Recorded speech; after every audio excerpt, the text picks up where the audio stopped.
Question number first है, सिद्ध कीजिए कि 3√3 एक परिमेय संख्या नहीं है। तो यहाँ पर आपको मानना है कि इसके विपरीत हम यह मान ले कि 3√3 एक परिमेय संख्या है, यानी कि आपको सिद्ध करना है कि परिमेय संख्या नहीं है, एक अपरिमेय संख्या है। तो आपको इसके विपरीत मानना है कि यह एक परिमेय संख्या है। इसके बाद जब यदि हम इसको परिमेय संख्या मान लेते हैं तो परिमेय संख्या की जो परिभाषा है कि जिसे हम P/Q के रूप में व्यक्त कर सकते हैं, जहां P और Q पूर्णांक हैं, तो वह संख्या परिमेय संख्या कहलाती है। इसका मतलब 3√3 यदि एक परिमेय संख्या है तो फिर इसे हम P/Q या A/B के रूप में व्यक्त करेंगे, जहां A और B क्या है, पूर्णांक होंगे। और ध्यान रखना है कि जहां B ≠ 0 होना चाहिए। तब आपको लिखना है कि तब हम ऐसी दो सहभाज्य संख्याएं A तथा B जहां B ≠ 0 ज्ञात कर सकते हैं। और ध्यान रखना है कि A और B क्या है, पूर्णांक है। कि जैसे 3√3 बराबर होगा A/B। अब यहाँ पर जो 3 गुणा कर रहा है √3 में, इसको दाहिने पक्ष में ले जाएंगे तो ये हो जाएगा A/3B, यानी कि √3 बराबर होगा A/3B। और अभी जो A और B है ये क्या है, पूर्णांक है, तो ये क्या होगी, एक परिमेय संख्या होगी। यहाँ पर आपको लिखना है चूंकि A तथा B पूर्णांक है इसलिए A/3B एक परिमेय संख्या है। अर्थात यदि ये संख्या परिमेय है तो इसके सामने जो संख्या बराबर में लिखी है ये भी क्या होनी चाहिए, एक परिमेय संख्या होनी चाहिए। अर्थात √3 भी एक परिमेय संख्या होगी।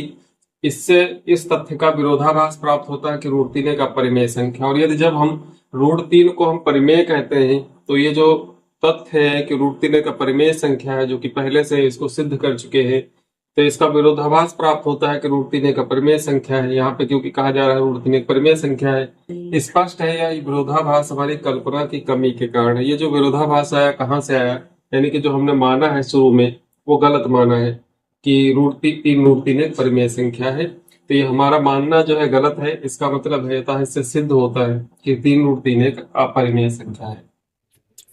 इस प्रश्नावली का दूसरा प्रश्न है जिसमें दिया है कि सिद्ध कीजिए कि √5 एक अपरिमेय संख्या है। तो यहाँ पर आपको उसी तरह से मान लेना है कि √5 एक परिमेय संख्या है। तब हम ऐसी दो सहभाज्य संख्याएं A तथा B ज्ञात कर सकते हैं जहां B क्या है, 0 के बराबर नहीं, यानी कि B ≠ 0। और √5 को A/B के बराबर लिख सकते हैं। क्यों? क्योंकि हमने इसको परिमेय संख्या माना है। जब ये √5 बराबर A/B होगा तो यहाँ पर जो B √5 हो बराबर हो जाएगा A के, क्योंकि B की गुणा हो जाएगी √5 में। इसके बाद दोनों पक्षों का वर्ग करेंगे तो ये हो जाएगा 5B²। √5 का वर्ग 5 होगा, B का वर्ग B², तो 5B² बराबर होगा A²। इसको चाहे तो आप समीकरण 1 डाल लीजिए। इसके बाद क्या है कि अर्थात इसका मतलब क्या है कि A² 5 से विभाज्य है, तब 5A को भी विभाजित करेगा। यह लाइन आपको लिखनी है कि A² 5 से विभाज्य है तब 5A को भी विभाजित करेगा। अब मान लेते हैं कि जब 5A को विभाजित कर रहा है, जैसे A है और A को 5 विभाजित कर रहा है, तो कुछ ना कुछ भागफल आएगा। तो उस भागफल को हमने क्या मान लिया है, C, और फिर इस 5 से गुणा करा दी तो A बराबर क्या हो गया, 5C हो गया। तो इस तरह से अतः हम A बराबर 5C लिख सकते हैं, जहां C क्या है, पूर्णांक है। अब A के इस मान को, जो A का मान है बराबर 5C, इसको समीकरण 1 में यहाँ पर रख देंगे। यहाँ पर आप इसको समीकरण 1 कह सकते हैं। इसको 5B² बराबर A² में प्रतिस्थापित कर देंगे। तो यहाँ पर जब A² की जगह पर A का मान रखेंगे 5C², तो यहाँ पर वर्ग होगा तो हो जाएगा 25C², यानी कि 5B² बराबर 25C² होगा। 5 से भाग करा देंगे तो B² बराबर 5C²।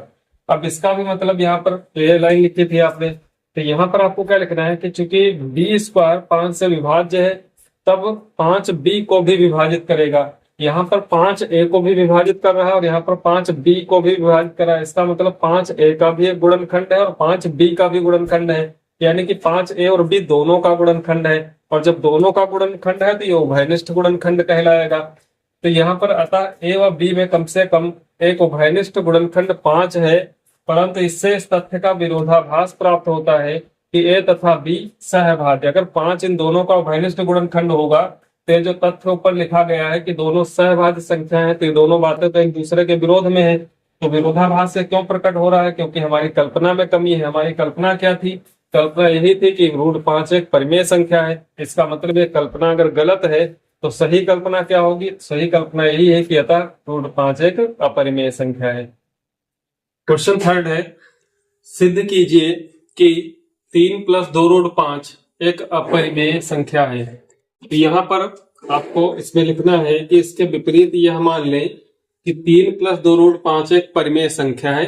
उसी तरह से हम ऐसी दो सहभाज्य संख्याएं a तथा b जहां b is not equal to 0 ज्ञात कर सकते हैं कि। इसके बाद आपको क्या लिखना है कि जो 3 + 2 √5 है इसको बराबर रखना है a बटा b के। इसके बाद इस 3 को दाहिने पक्ष में ले जाना है तो ये हो जाएगा 2 √5 बराबर a बटा b -3 होगा।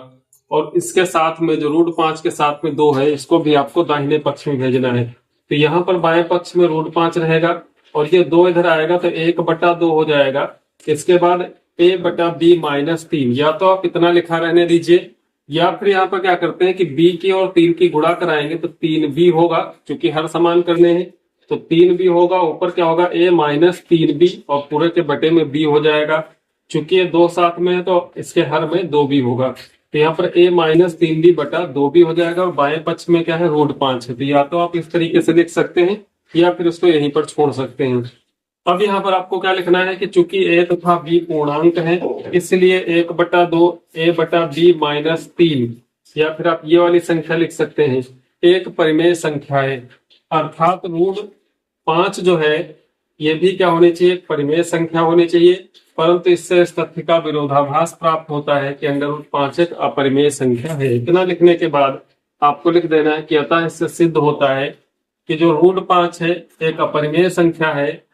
जब √5 एक अपरिमेय संख्या होगी तब क्या होगा, 3 + 2 √5 जो आपको सिद्ध करनी है, 3 + 2 √5 भी एक अपरिमेय संख्या होगी। अपरिमेय संख्या होगी।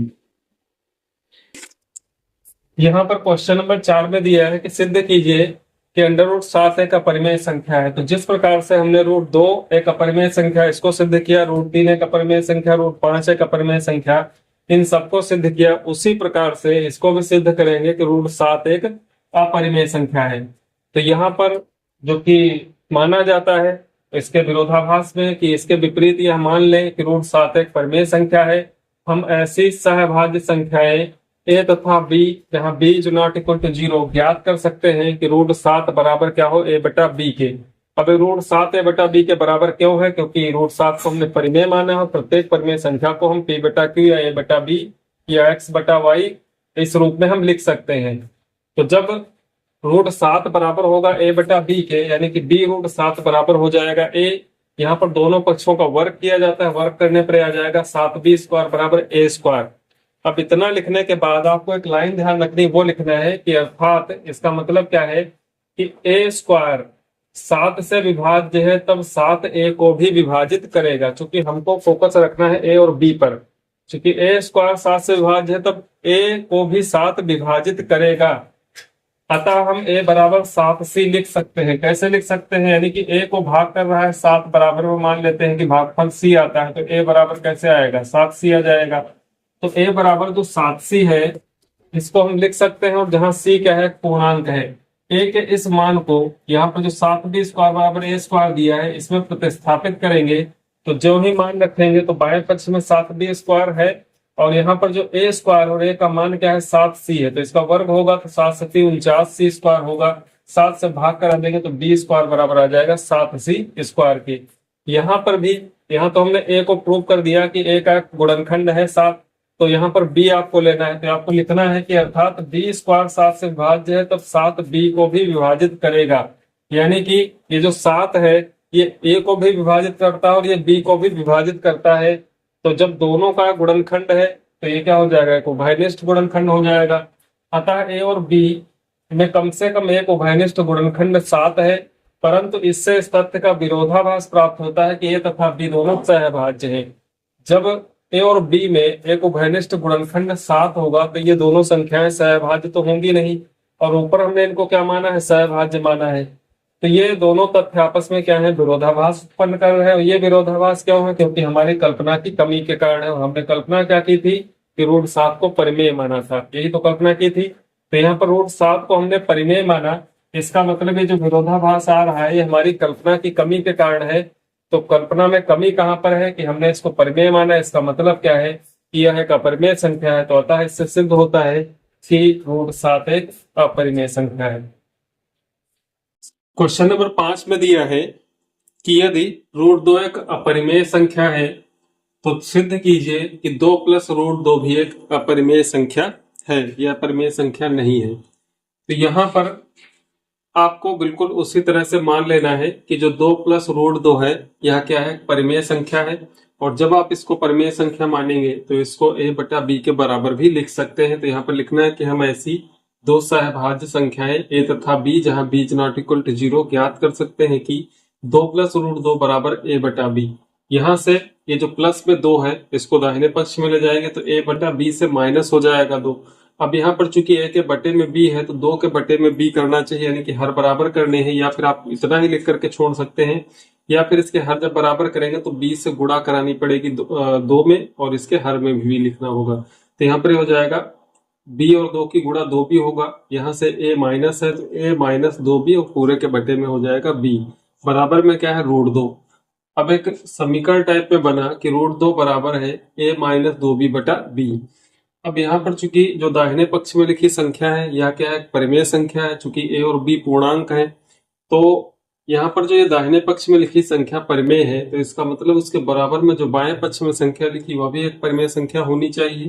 तो यहाँ पर आपको लिखना है कि चूंकि a तथा b पूर्णांक है इसलिए a माइनस 2b बटा b एक परिमेय संख्या है, अर्थात रूट 2 भी एक परिमेय संख्या है। परंतु इससे इस तथ्य का विरोधाभास प्राप्त होता है कि रूट 2 एक अपरिमेय संख्या। प्रश्न में ही इसमें शुरू में कहा है कि रूट 2 एक अपरिमेय संख्या है तो सिद्ध कीजिए कि 2 प्लस रूट 2 परिमेय संख्या नहीं है। अतः इससे सिद्ध होता है कि 2 प्लस रूट 2 एक अपरिमेय संख्या है या परिमेय संख्या नहीं है।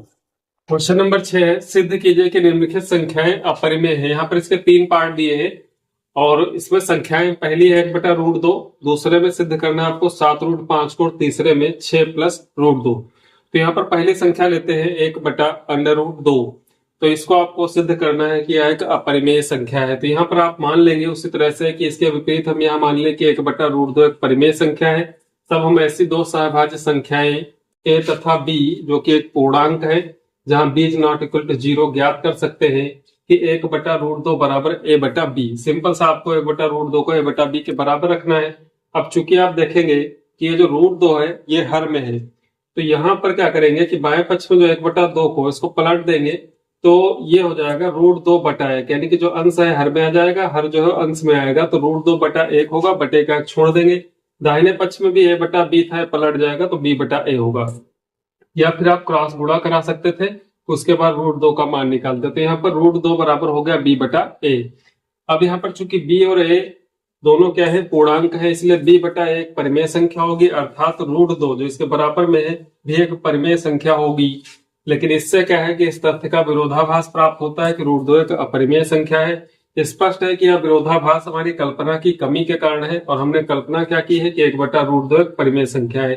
तो इसका मतलब ये जो कल्पना है ये क्या है, 1 बटा रूट 2 एक परिमेय संख्या है, गलत है। तो जब ये गलत है तो सही क्या होगा, अतः इससे सिद्ध होता है कि 1 बटा रूट 2 एक अपरिमेय संख्या है। इसी क्वेश्चन का जो बी पार्ट है उसमें संख्या दी है 7 रूट 5। तो यहाँ पर आपको संख्या चेंज कर देनी है, यानी कि आपको वही मानना है कि इसके विपरीत यह मान लें कि 7 रूट 5 एक परिमेय संख्या है। तब हम ऐसी दो सहभाज्य संख्याएं a तथा b चाहे और b क्या है, पूर्णांक है और b is not equal to 0 ज्ञात कर सकते हैं कि 7 रूट 5 बराबर a बटा b। जब इसको 7 रूट 5 को a बटा b के बराबर रखेंगे तो आप यहाँ पर जो 7 मल्टीप्लाई कर रहा है रूट 5 में, ये दाहिने पक्ष में b के साथ में मल्टीप्लाई करेगा, यानी कि a बटा b के भाग में होगा। तो यहाँ पर a बटा 7 भी हो जाएगा, तो रूट 5 बराबर a बटा 7 भी आएगा। अब यहाँ पर चूंकि a तथा b पूर्णांक है, आप संख्या भी लिख सकते हैं साथ में जो 7 है, तो या फिर चूंकि a तथा b पूर्णांक है इतना लिखना है। इसके बाद क्या लिखना है कि इसलिए जो a बटा 7 भी है ये एक परिमेय संख्या है, अर्थात रूट 5 भी एक परिमेय संख्या होगी। चूंकि ये अगर परिमेय संख्या है तो रूट 5 भी एक परिमेय संख्या होगी। लेकिन इससे क्या है कि इस तथ्य का विरोधाभास प्राप्त होता है कि रूट 5 एक अपरिमेय संख्या है। या आप ये लिख सकते हैं कि चूंकि हम जानते हैं कि रूट 5 एक अपरिमेय संख्या है। स्पष्ट है कि यह विरोधाभास हमारी कल्पना की कमी के कारण है कि 7 रूट 5 एक परिमेय संख्या। हमने यहाँ पर माना था कि 7 रूट 5 एक परिमेय संख्या है, इसका मतलब है जो माना है वो गलत है। तो यहाँ पर आता है, इससे सिद्ध होता है कि 7 रूट 5 एक अपरिमेय संख्या है। इसका जो थर्ड पार्ट है, इसमें संख्या दी है 6 प्लस रूट 2। तो 6 प्लस रूट 2 इसको भी सिद्ध करना है कि एक अपरिमेय संख्या है। तो यहाँ पर इसको पहले मान लेंगे कि 6 प्लस रूट 2 एक परिमेय संख्या है। और जब ये परिमेय संख्या है तो दो ऐसी सहभाज्य संख्याएं ज्ञात कर सकते हैं तथा b, जहां और b क्या है, पूर्णांक, और b is not equal to 0, इतना लिखना है। इसके बाद 6 प्लस रूट 2 को a बटा b के बराबर रखेंगे। जब बराबर रखेंगे तो यहाँ पर 6 जो है इसका साइन क्या है, प्लस, इसको दाहिने पक्ष में ले जाएंगे तो a बटा b माइनस 6 हो जाएगा। और बाएं पक्ष में क्या है, अंडर रूट 2 है। आप इसको यहाँ पर छोड़ सकते हैं या फिर b की गुणा करा दें क्रॉस यहाँ पर, तो a माइनस 6b बटा b, इसको भी आप लिख सकते हैं। इसके बाद यहाँ पर आपको लिखना है कि चूंकि a तथा b पूर्णांक है, इसलिए a बटा b माइनस 6 या फिर ये वाली संख्या एक परिमेय संख्या है। अर्थात जो रूट 2 है इसके बराबर में जो है रूट 2 भी एक परिमेय संख्या होगी। लेकिन हम जानते हैं कि रूट 2 क्या है, अपरिमेय संख्या है। अतः इससे सिद्ध होता है, इससे इस तथ्य का विरोधाभास प्राप्त होता है कि रूट 2 एक अपरिमेय संख्या है। स्पष्ट है, यह विरोधाभास हमारी कल्पना की कमी के कारण है कि 6 प्लस रूट 2 एक परिमेय संख्या। अब यहाँ पर हमने जो कल्पना की कि 6 प्लस रूट 2 एक परिमेय संख्या है, इसी के कारण यह विरोधाभास आ रहा है कि यहाँ पर a बटा b माइनस 6 तो परिमेय है, लेकिन रूट 2 को यदि हम परिमेय कहते हैं तो इस तथ्य का विरोधाभास प्राप्त होता है कि रूट 2 एक अपरिमेय है। और ये प्रूव है कि ये रूट 2 क्या है, एक अपरिमेय संख्या है। तो अतः इससे सिद्ध होता है कि 6 प्लस रूट 2 एक अपरिमेय संख्या है। क्वेश्चन नंबर 7 दिया है कि सिद्ध कीजिए अंडर रूट 3 माइनस एक अपरिमेय संख्या है। तो यहाँ पर आपको लिखना है कि इसके विपरीत यह मान लें कि रूट 3 माइनस एक परिमेय संख्या है। हम ऐसी दो सहभाज्य संख्याएं तथा b, जहां b is not equal to 0 ज्ञात कर सकते हैं कि रूट 3 माइनस एक बराबर रखेंगे a बटा b। आपको पता है रूट वाली संख्या को छोड़ करके जो भी संख्या प्लस माइनस गुणा या भाग में, उसको आपको दाहिने पक्ष में ले जाना है। तो यहाँ पर चूंकि माइनस 1 है तो ये दाहिने पक्ष में जाएगा तो प्लस 1 होगा। अब यहाँ पर रूट 3 बराबर हो जाता है a बटा b प्लस 1। यहाँ पर जो b है a के बटे में है, यहाँ पर जो प्लस 1 लिखा है इसको आप 1 बटा 1 लिख लीजिए। उसके बाद हर समान करेंगे तो b से अंश और हर में गुणा कराएंगे तो ये हो जाएगा a प्लस b बटा b। यदि भिन्नों का हल आपको जोड़ना घटाना आता है तो आप यहाँ से a बटा b प्लस 1 समझ जाएंगे कि a प्लस b बटा b होता है, या फिर आप इसको यहीं पे छोड़ सकते हैं। तो रूट 3 बराबर a प्लस b बटा b। अब यहाँ पर क्या है, चूंकि a और b क्या है, पूर्णांक है, और जब a और b पूर्णांक हैं तो यहाँ पर क्या होगा कि a प्लस b बटा b एक परिमेय संख्या होगी। इसलिए जो इसके बराबर में बाएं पक्ष में रूट 3 दिया है ये भी एक परिमेय संख्या होगी। तो यहाँ पर आपको लिखना है चूंकि a तथा b पूर्णांक है इसलिए a प्लस b बटा b एक परिमेय संख्या है। अर्थात रूट 3 भी एक परिमेय संख्या है, परंतु इससे इस तथ्य का विरोधाभास प्राप्त होता है कि रूट 3 एक अपरिमेय संख्या है। इतना लिखने के बाद आपको लिख देना है कि अतः इससे सिद्ध होता है कि रूट 3 माइनस एक अपरिमेय संख्या, या फिर आप लिख सकते हैं इससे सिद्ध होता है कि रूट 3 एक अपरिमेय संख्या है। उसके बाद चूंकि जब रूट 3 एक अपरिमेय संख्या होगी तो एक अपरिमेय संख्या का जो घटाना होता है परिमेय के साथ में वो भी क्या रहता है, अपरिमेय होता है। यानी कि अपरिमेय संख्या में आप कोई परिमेय संख्या जोड़ते हैं या कोई परिमेय संख्या घटाते हैं या किसी परिमेय संख्या से गुणा करते हैं या किसी परिमेय संख्या से भाग करते हैं, तो ये सब में क्या आता है, अपरिमेय संख्या ही आता है। तो यहाँ पर रूट 3 माइनस 1 भी क्या होगा, एक अपरिमेय संख्या होगी। क्वेश्चन नंबर 8 में दिया है कि सिद्ध कीजिए कि रूट 5 माइनस रूट 3 एक अपरिमेय संख्या है। तो यहाँ पर आपको मानना है कि रूट 5 माइनस रूट 3 एक परिमेय संख्या है। इसके बाद हम ऐसी दो सहभाज्य संख्याएं तथा b, जहां b is not equal to 0 ज्ञात कर सकते हैं कि, और यहाँ पर आपको ध्यान देना है कि a और b क्या है, पूर्णांक है। तो यहाँ पर रूट 5 माइनस रूट 3 बराबर a बटा b लिखेंगे। इसके बाद क्या करना है, चूंकि माइनस रूट 3 है तो इसको दाहिने पक्ष में यदि ले जाते हैं तो प्लस रूट 3 हो जाएगा। यहाँ पर आप चाहे तो रूट 5 को बाएं पक्ष में रोक सकते हैं या फिर रूट 3 को बाएं पक्ष में रोक सकते हैं। तो यहाँ पर रूट 3 को दाहिने पक्ष में ले जाने पर a बटा b प्लस रूट 3 होगा। इसके बाद क्या करेंगे कि दोनों पक्षों का वर्ग कर देंगे। जब दोनों पक्षों का वर्ग कर देंगे तो रूट 5 का स्क्वायर जो होगा वो तो 5 हो जाएगा, लेकिन यहाँ पर a प्लस b का होल ऑफ स्क्वायर से a स्क्वायर यानी कि पहला पद जो है बटा b इसका स्क्वायर होगा, फिर दूसरे पद का वर्ग होगा, फिर प्लस में 2ab आएगा। तो 2 है यहाँ पर a बटा b, a है और b में क्या है, रूट 3 है। इतना आने के बाद अब हमको रूट वाली संख्या एक पक्ष में रखनी, बाकी सब कुछ दाहिने पक्ष अगले पक्ष में कर देना है। तो यहाँ पर जो 2√3 इंटू ए बटा बी है, इसको पहले हम बाएं पक्ष में ले आए, तो चूंकि धनात्मक था तो ये ऋणात्मक हो जाएगा, और यहाँ पर जो 5 था इसको दाहिने पक्ष में ले गए तो ये ऋणात्मक हो जाएगा।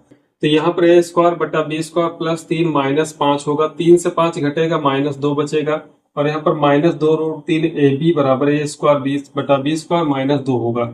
इसके बाद इसका माइनस चिन्ह हटाना है, तो यहाँ पर माइनस से आप गुणा कह लीजिए, भाग कह लीजिए, तो यहाँ पर माइनस चिन्ह हट जाएगा। तो दाहिने पक्ष में क्या है, √2 का जो चिन्ह है ऋणात्मक है, और ए स्क्वायर बी स्क्वायर का चिन्ह धनात्मक है, इनके चिन्ह बदल जाएंगे, 2 धनात्मक हो जाएगा, और यहाँ पर जो ए स्क्वायर बी स्क्वायर है ये क्या हो जाएगा, ऋणात्मक हो जाएगा। यहाँ पर माइनस चिन्ह लगा देना है क्योंकि ऋणात्मक है। इसके बाद आगे देखेंगे, यहाँ पर जो √3 के साथ में एक तो 2 है, दूसरा ए बटा बी है, यानी कि 2a बटा बी इसको गुणा कर रहा है, तो इसको दाहिने पक्ष में ले जाएंगे तो पलट जाएगा, b बटा 2a होगा, b बटा 2a और इंटू में 2 माइनस ए स्क्वायर बी स्क्वायर, इतना आपको छोड़ देना है। इसके बाद यहाँ पर लिखना है, चूंकि a तथा b पूर्णांक है इसलिए b बटा 2a ब्रैकेट में 2 माइनस ए स्क्वायर बी स्क्वायर एक परिमेय संख्या है, अर्थात √3 भी एक परिमेय संख्या है, परंतु इससे इस तथ्य का विरोधाभास प्राप्त होता है कि √3 एक अपरिमेय संख्या है। यह विरोधाभास हमारी कल्पना की कमी के कारण है, और आपको यहाँ पे लिखना है कि अतः इससे सिद्ध होता है कि √5 माइनस √3 एक अपरिमेय संख्या है। क्वेश्चन नंबर 9 में भी दिया है कि सिद्ध कीजिए 2 प्लस √3 एक अपरिमेय संख्या है। यहाँ पर जितने भी प्रश्न हैं इस एक्सरसाइज में और इस एक्सरसाइज से पहले जो उदाहरण दिए हैं, तो उन प्रश्नों को आप सभी को एक हिसाब से, जैसे यहाँ पर आप देखते हैं कि सबसे पहले मानना होता है कि अगर अपरिमेय सिद्ध करना है तो परिमेय मानना होता है, और इनको ऐसे 2 पूर्णांकों के रूप में जो कि सहभाज्य पूर्णांक होते हैं, और a और b ले लीजिए जहां b is not equal to 0 होना चाहिए, तो इसके बराबर रखते हैं। बराबर रखने के बाद आपको अंडर रूट वाली संख्या जो है बाएं पक्ष में, बाकी जो कुछ है वो सब आपको दाहिने पक्ष में ले जाना होता है। तो यहाँ पर भी आपको उसी तरह से मान लेना है। इसके बाद 2 प्लस √3 को a बटा b के बराबर रखेंगे, चूंकि 2 प्लस में या ऐड हो रहा तो दाहिने पक्ष में जाएगा तो माइनस में हो जाएगा, तो a बटा b -2 होगा। इसके बाद a माइनस 2b बटा b, जब इसको सॉल्व करेंगे तो b की गुणा कराएंगे इधर, तो ये हो जाएगा 2b, a माइनस 2b और पूरे के बटे में b लिखेंगे। इसके बाद यहाँ पर √3 बराबर a माइनस 2b बटा b एक समीकरण आ जाएगा। अब यहाँ पर आपको क्या लिखना है कि चूंकि a तथा b पूर्णांक है, या आप संख्या जो आती है उसको भी ले सकते हैं, चूंकि 2, a तथा b क्या है, पूर्णांक है, इसलिए a माइनस 2b बटा b एक परिमेय संख्या है, अर्थात √3 भी एक परिमेय संख्या है, परंतु इससे इस तथ्य का विरोधाभास प्राप्त होता है कि √3 एक अपरिमेय संख्या है। इतना लिखने के बाद आप लिख लेंगे अतः इससे सिद्ध होता है कि 2 प्लस √3 जो संख्या है एक अपरिमेय संख्या है। क्वेश्चन नंबर 10 में दिया है कि सिद्ध कीजिए 4 माइनस 3√2 एक अपरिमेय संख्या है।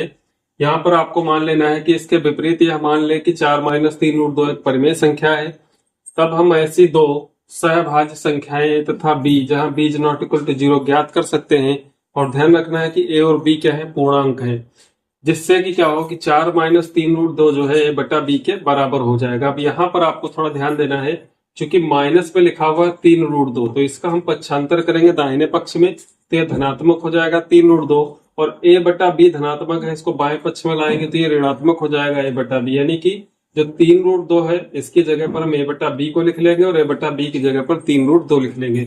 अब यहाँ पर 4 माइनस a बटा b है, इसको सॉल्व करेंगे तो b और 4 की गुणा होगी, तो 4b होगा माइनस a, पूरे के बटे में b आ जाएगा बराबर में 3√2।